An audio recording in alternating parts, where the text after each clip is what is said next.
Promising Young Woman, directed by Emerald Fennell. It stars Carey Mulligan, and she plays this girl, Cassandra, and she is a woman who works in a coffee shop, but her life is like way more complicated than like a former medical student working at a dead-end job would imply. Something happened in her past that is kept from the audience for quite a while, so I'm not going to spoil it because like the twists in the movie are kind of one of the main parts of the appeal. And so because of this, she moonlights as this like vigilante who psychologically wreaks havoc on men who are trying to have sex with blackout drunk women and or like rape them, or just like genuine asshole douchebags that she kind of entraps into taking them home to their place. And something from her past comes up. She sort of focuses her attention on the people who are involved in that life-changing event. Emerald Fennell is one of the writers and one of the producers on Killing Eve, and this is her feature film debut. Supporting cast is kind of distractingly amazing. It shows like these really nice guy actors in like a really horrible light. Like you got Adam Brody, you have Max Greenfield, you have Christopher Mintz-Plasse, you have Piz from Veronica Mars. You have Bo Burnham as a potential love interest. Alfred Molina's like a lawyer. Jennifer Coolidge and Clancy Brown are her parents. Connie Britton's in there. Laverne Cox, Molly Shannon, Alison Brie. It's just an incredible cast of actors who all have like maybe one scene. And the movie is like, it's something else. It is pretty wild. My immediate comparison is 13 Reasons Why meets Hard Candy, but it's played as like a dark, dark comedy. In a way that it's something like, it's less romanticized than American Psycho, but it's also less flashy than like Birds of Prey. It's somewhere in between those all, but as a comedy. It could have just been filled with like violence and nudity, but instead it's like, it's got this really hip soundtrack and cinematography and like wardrobe, but it's really disturbing to watch because like scenes that would normally be fun are sort of lingered upon and make you really uncomfortable and make you want to look away, which is an interesting touch to put on this. And we're kept in the dark for a long time of what Cassandra is actually doing. And I think that is because Carey Mulligan is so amazing in her performance. Like she is like cold and she's like so innocent looking, and we don't know that what she's actually doing when she's breaking down these guys that look and sound like they're really nice, but she knows that they're not. Because of that, I don't know that she's really going to get nominated for Best Actress because I don't think she really has that Oscar scene. Her performance is really fleshed out, but I don't think that she ever really has that moment where it's like, okay, this is something we're going to nominate. But I never expected that from her. I never saw anything that was going to imply that she was going to be able to do that. Bo Burnham's really cool as the male lead. Like, I think he's moving up at the ranks as, like, one of the cooler guys in Hollywood. The movie's really hard to put a label on. I feel like it's really just going to be an original screenplay nomination type. Just the Oscar voters are really going to know what to do with it. They're not going to really want to necessarily understand what the message of the movie is. And the ending scenes, I don't think really make a whole lot of sense, but they are pretty cool. I'm giving it, like, a really solid 3 stars, like, a really high 3 stars. I kind of loved it, and I kind of, like, didn't know what to do with it at the same time, so I'm giving it 3 stars. I'll go next. I haven't been able to stop thinking about this movie because, like you said, it is so hard to wrap your mind around exactly what it is, and that just makes me love it even more. This is a 4-star movie for me. This is one of the best films of the year, just because every time you think you know what it is and what's going to happen, it does something and turns it, and it turns it again, and it turns it again, and like you said, Carey Mulligan is insane in this movie. Bo Burnham, I mean, I was looking at it, this kind of was like his first actual acting gig. I mean, he played a stand-up comic, big stretch there in The Big Sick.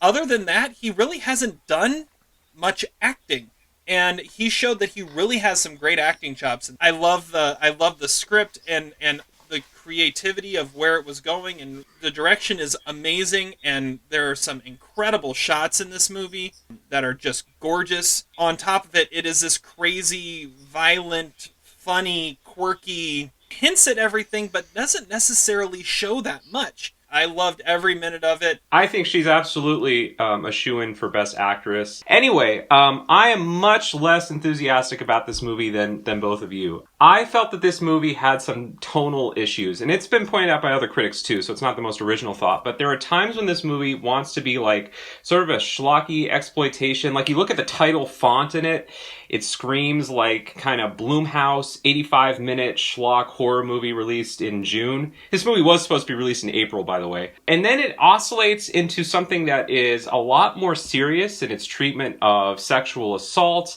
and how campuses and institutions kind of let the boys be boys, as one of the characters says in the movie.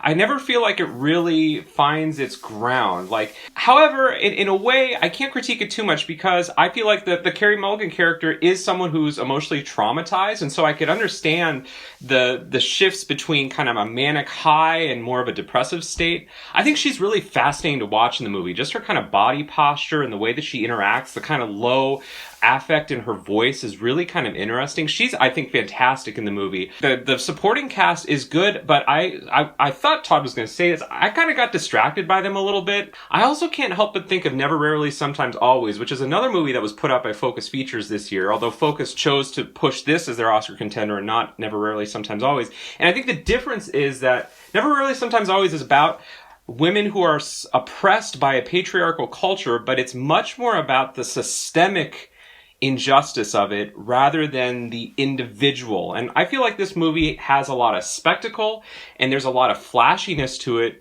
which is fine for an 85-minute Blumhouse movie, but it's not really... I think it's a little bit too simplistic as a serious Oscar contender.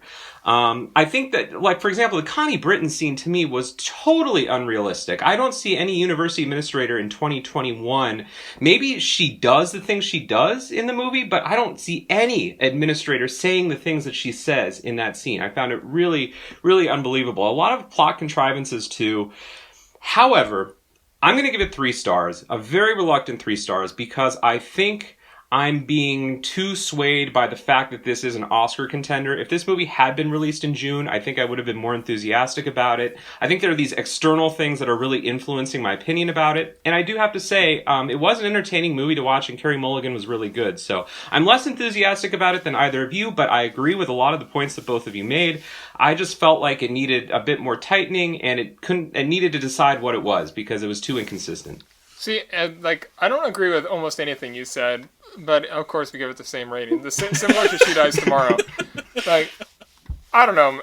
It's not an Oscar contender. I even went into that. This is not a movie that's going to contend for Oscars, other than maybe original screenplay. And yeah, I even said Hard Candy, but it's a comedy. This is a dark comedy. And like I said, it isn't American Psycho. It isn't 13 Reasons Why, which are movies that are really similar in a lot of ways. But it doesn't show things because that actually keeps some mystery in it. I also couldn't help but think, in 40-Year-Old Virgin, Andy Stitzer is, trying to pick up that girl. He's like, hey, you look comfortable. Can I buy you another cocktail? And they're like, too drunk. But you got the right idea, though. But clinically alive. I feel like he easily could have been one of the guys in this movie. It'd be like, if she passed out, it'd be like, oh, come on, man. She passed out. I feel like that is the level of nice guy that could actually be in that kind of situation. Which I feel like makes it this weird dichotomy that the movie is playing with, and it's all, I don't know. I honestly don't understand Zach's criticisms because I feel like I actually discussed all of them in the opposite way, but whatever. So, a couple things. I think the only reason this is getting any awards talk is the fact that it was pushed back and got a Christmas release instead of the April release. And if it had been released when it was supposed to be released, we wouldn't be talking about it right now. Right. I did like the ending, though. I will say, I liked the last 15 minutes. It doesn't make any sense, though. I think we're totally opposite, Todd. Every single aspect of this movie, we're opposite. Which is why I wish you would have given it 1 star, because then it would have made a little bit more sense to me. And I think the more you guys talk, the more I'm loving it, because you both like the movie for completely opposite reasons and are disagreeing with each other, and that's because this movie has so many layers and you can like it for so many different reasons. Never Really, Sometimes Always, completely different story. That should never be discussed with this movie. The important part here is this is thrice approved. All this, and Todd and I agreed exactly about what rating we give it. That's the important thing. We're in total agreement. All these arguments, all these disagreements, it's thrice approved. You have to go see Promising Young Woman. Todd and Zach give it 3 stars. I give it 4. I know Adam's seen it. He gave it 4 stars. So this is a movie that you need to check out. If you have theaters around that are open, go see it. It is the $20 rental right now on every streaming service if you want to.